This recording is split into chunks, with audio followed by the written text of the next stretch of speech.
ব্যারাকপুরে যুবকের দেহ উদ্ধারের ঘটনা ঘিরে চাঞ্চল্য। নিজেরই দোকানের সামনে থেকে উদ্ধার যুবকের দেহ। মৃতের নাম রানা ঘোষ। গতকাল মোটর বাইকে করে বেরিয়েছিলেন রানা, জানিয়েছেন মৃতের বন্ধু সৌমেন রায়। রাতে দোকানের সামনে ওই যুবককে তিনি নামিয়ে দিয়ে যান। তারপর কিভাবে মৃত্যু জানতে তদন্ত চালাচ্ছে মোহনপুর থানা।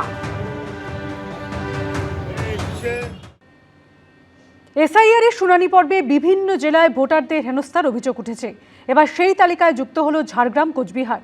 কোথাও অ্যাম্বুলেন্সে করে শুনানি কেন্দ্রে আসতে হলো ভোটারকে, কোথাও অন্তঃসত্ত্বা অবস্থাতেই শুনানির জন্য আসলেন এক ভোটার। আর অন্যদিকে কাকদ্বীপে এক ভোটার শয্যাশায়ী হওয়ার জন্য তার শুনানি হলো বাড়িতেই। রাজ্য জুড়ে এসআইআর শুনানি শুরু হওয়ার পর থেকেই জেলায় জেলায় হয়রানির অভিযোগ উঠছে। উত্তরবঙ্গ থেকে দক্ষিণবঙ্গ, ছবিটা একই। তাদের মধ্যে যেমন একজন হলেন আলিপুরদুয়ার পুরসভার 20 নম্বর ওয়ার্ডের বাসিন্দা শিখা ভৌমিক। দিন সাতেক আগেই বাড়িতে পড়ে গিয়ে পা ভেঙে গেছে। অভিযোগ, দুটো পায়ে প্লাস্টার করা অবস্থাতেই শুনানি কেন্দ্রে আসতে হয় তাকে। কষ্ট ধইরা গাড়িতে উঠায় নিয়ে আসছে। এখন না আসলে যদি আবার নাম না থাকে, অনেকটাই তো হেনস্থ হইতে হলো। ডেট দিয়েছে, টাইম দিয়েছে, কিন্তু জানাইনি যে এরকম কোনো সমস্যা থাকলে বাড়িতে হবে কিছু। যদিও এ প্রসঙ্গে স্থানীয় বিএলও জানিয়েছেন শুধুমাত্র হিয়ারিংয়ের চিঠি পৌঁছে দেওয়ারই নির্দেশ ছিল, এর বেশি উদ্যোগ নেওয়ার নির্দেশিকা ছিল না। ডাকপাড়ায় কোচবিহারের দিনহাটা 1 নম্বর ব্লক অফিসের শুনানি কেন্দ্রে গর্ভবতী অবস্থাতেই আসতে হয়েছে লাভলি বিবিকে। পরিবারের অভিযোগ, সেখানেই অসুস্থ হয়ে পড়েন তিনি। অন্যদিকে ঝাড়গ্রামের বেলপাহাড়িতে ধরা পড়েছে এই ছবি। অ্যাম্বুলেন্সে করে শুনানি কেন্দ্রে যেতে হয়েছে 82 বছরের রূপচাঁদ মান্ডিকে। ও খুব অসুস্থ আর কি। অসুস্থতার জন্য তাকে অ্যাম্বুলেন্সে করে নিয়ে আসা আসতেই হবে বলেছে, যার জন্য অ্যাম্বুলেন্সে করে নিয়ে আসা হয়েছে। ঝাড়গ্রামের শিলদার সাহারির বাসিন্দা অন্তঃসত্ত্বা সুজাতা মাহাতো। এই অবস্থায় বাসে করে প্রায় 8 কিলোমিটার দূরে শুনানি কেন্দ্রে যেতে হয়েছে তাকে। সুজাতা মাহাতো, ওনাকেও আর 13 দিন বাকি আছে বাচ্চা হওয়ার, তাকেও আসতে হয়েছে। এই অবস্থায় ডাকাটা ঠিক হয়নি। এটা নিজের দেশে আছি না বাইরের দেশে আছি, এটাই তো জনগণ বুঝতেই পারছে না কেউ। আতঙ্ক মানে প্রচুর আতঙ্ক। বাংলাদেশ পাঠিয়ে দেবে। সংশ্লিষ্ট এরিয়ারও যেটা জানালেন সেটা হচ্ছে বিএলও ওনাদেরকে জানিয়েছিলেন যে ইসিআই এর অর্ডার হয়েছে এবং সেখানে যারা 85 বছরের বেশি বয়স, যারা অসুস্থ আছেন অথবা যারা প্রতিবন্ধী আছেন, তাদের হিয়ারিং এ আসার প্রয়োজন নেই। আমরা তাদের বাড়িতে গিয়ে হিয়ারিং করবো। এক্ষেত্রেও জানানো হয়েছিল এ বোধহয় বাইরে কোথাও চলে যাবে চিকিৎসা বা কিছুর জন্য, যেটা বিএলও জানিয়েছেন। নদিয়া রানাঘাটের অ্যাথলিট আতর আলী বিশেষভাবে সক্ষম। দেশে বিদেশে দৌড়ে অনেক রেকর্ড গড়েছেন। ভারতের প্রতিনিধি হয়েই অন্য দেশে পরিচিতি পেয়েছেন, কিন্তু এসআইআর এর শুনানিতে ডাক পড়ায় রীতিমতো লজ্জিত তিনি। আমার পাসপোর্ট থাকা সত্ত্বেও আমাকে এখানে আসতে হচ্ছে এবং আমার Aadhaar card, voter card, PAN card, school documents সবকিছু ঠিক আছে। আমাদের আসামে একটা হ্যারাসমেন্ট হচ্ছে, সবাই আমাকে দেখছে, হাসছে এবং বলছে তোর নাম আসেনি। লজ্জা পাচ্ছি আমি। এর আগে সিইওর দপ্তরের তরফে স্পষ্ট জানানো হয় 85 বা তার বেশি বয়সীদের ক্ষেত্রে যেমন বাড়িতে গিয়ে শুনানি হবে, তেমনি বিশেষভাবে সক্ষম, অন্তঃসত্ত্বা এবং গুরুতর অসুস্থদের ক্ষেত্রে বিএলওকে জানালে বাড়িতে শুনানির ব্যবস্থা করা হবে।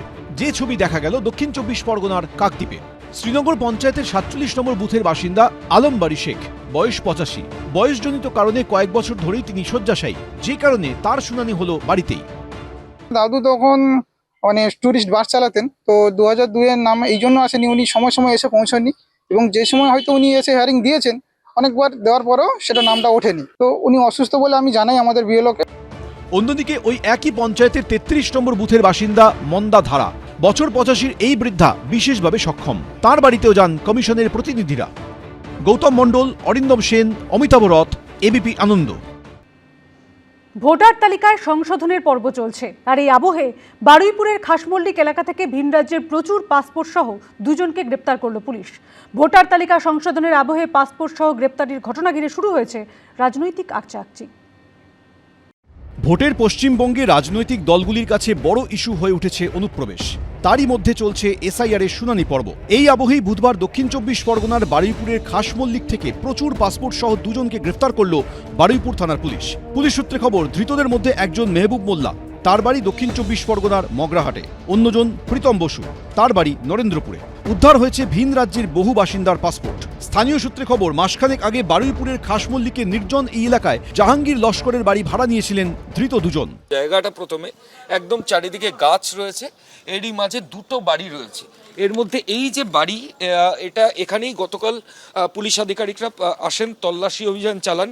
দুজনকে এখান থেকে পুলিশ আধিকারিকরা অ্যারেস্ট করে নিয়ে গেছেন। বাড়ির বাইরে এই মুহূর্তে তালা বন্ধ অবস্থায় রয়েছে। এরা কতদিন ভাড়া নিয়েছে আপনাদের থেকে? 6-7 মাস হবে। আপনারা জানতেন যে এরা এইসব পাসপোর্ট না না না, আমরা এই বিষয়ে কিছু জানতাম না। স্থানীয়দের দাবি নির্জন এলাকা হওয়ার সুবাদে অনেকেরই যাতায়াত ছিল ওই বাড়িতে। আমরা জানতে পারিনি কোনো সময় যে ও এরকমভাবে কোনো কাজ বাজ করে।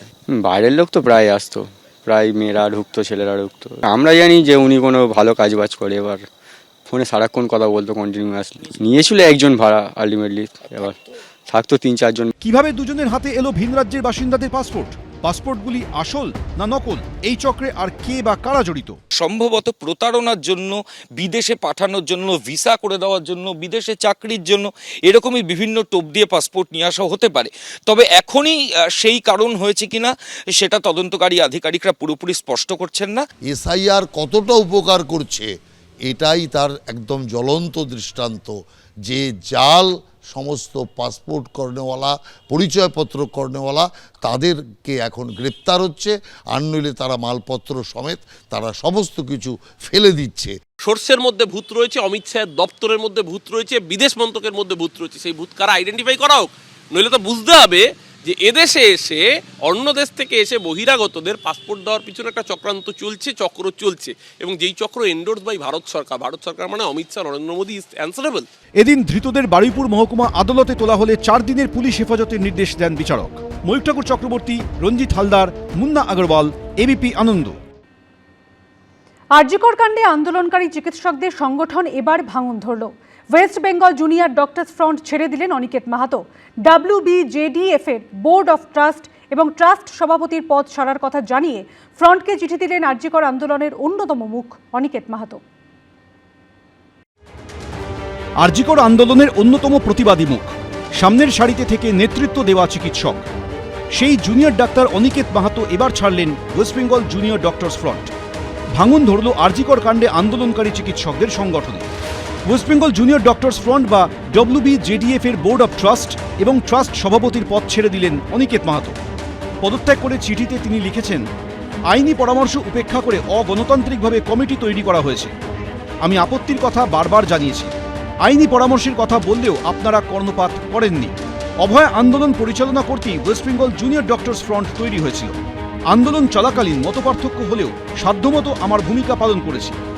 সরকারের কাছে আমি মাথা নত করব না, শেষ পর্যন্ত লড়ে যাব। আমাদের ওয়েস্ট বেঙ্গল জুনিয়র ডক্টরস ফ্রন্টের অভয়ার ন্যায় বিচারের আন্দোলনের মাধ্যমে আত্মপ্রকাশ। তাহলে সমগ্র মেডিকেল কলেজের সমস্ত ছাত্রছাত্রীদের মতামত নিয়ে কমিটি তৈরি হওয়া উচিত। যেভাবে নতুন কমিটি তৈরি করা হচ্ছে বা নতুন বডি তৈরি করা হচ্ছে সেটা অগণতান্ত্রিক, এবং এই যে ডিডে প্রহিবিশন নেই, লিগ্যাল মান্যতা তারা পাবে না, তাহলে সেই জায়গা থেকে আমি মনে করেছি এটা বেআইনি। তারপরেও যখন ইলেকশন হয় এবং নতুন বডি আত্মপ্রকাশের জায়গা আসে, হোয়াটসঅ্যাপ গ্রুপে ঘোষণা হয়, তখন আমি মনে করি যে একটা বেআইনি এবং অগণতান্ত্রিক পদ্ধতির মধ্যে আমার থাকা উচিত নয়। আরজিকর কাণ্ডের অন্যতম প্রতিবাদী মুখ অনিকেত মাহাতো।